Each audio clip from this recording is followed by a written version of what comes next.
Bonjour et bienvenue dans Déjà Vendredi en vidéo. Un chef d'entreprise m'expliquait avoir climatisé l'entrepôt et même installé une sonorisation afin de motiver les salariés qui en faisaient la demande. Il était persuadé que leur niveau de productivité allait s'en ressentir de façon sensible. Effectivement, pendant quelques semaines, ça allait beaucoup mieux. Mais il est un peu désabusé puisque après quelques semaines, la productivité est à nouveau en baisse. Comment est-ce qu'on peut expliquer ça? À chaque fois que l'on améliore le confort des salariés, il s'ensuit généralement une poussée de motivation. On le voit bien lorsqu'il y a des sièges sociaux qui déménagent et qui vont dans des endroits plus confortables, plus ergonomiques. Les salariés sont heureux de passer d'un tabouret à un siège qui prend soin de leur dos. Et parfois, ils expriment même leur reconnaissance auprès de leur employeur et leur productivité s'en voit augmenter et c'est très bien. Seulement cette mécanique ne fonctionne tant que ce nouvel environnement, ce meilleur matériel, est perçu comme un cadeau, comme un don. Après quelques semaines ou quelques mois, les collaborateurs se seront habitués à ce nouvel environnement et à ce moment-là, il ne produira plus aucun effet motivationnel.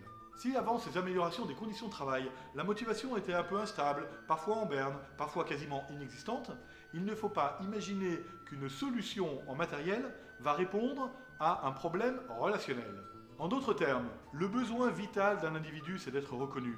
Et généralement, lorsqu'il n'est plus motivé dans une entreprise, c'est qu'il a le sentiment que son manager ne le reconnaît pas autant qu'il a besoin de l'être.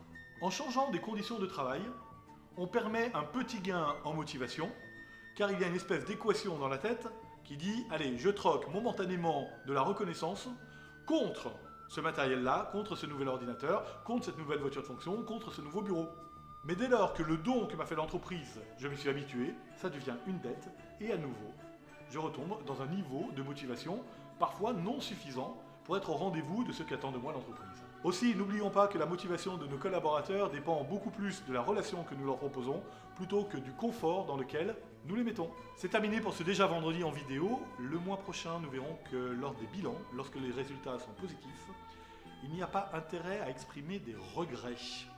On s'en parle le mois prochain, à bientôt.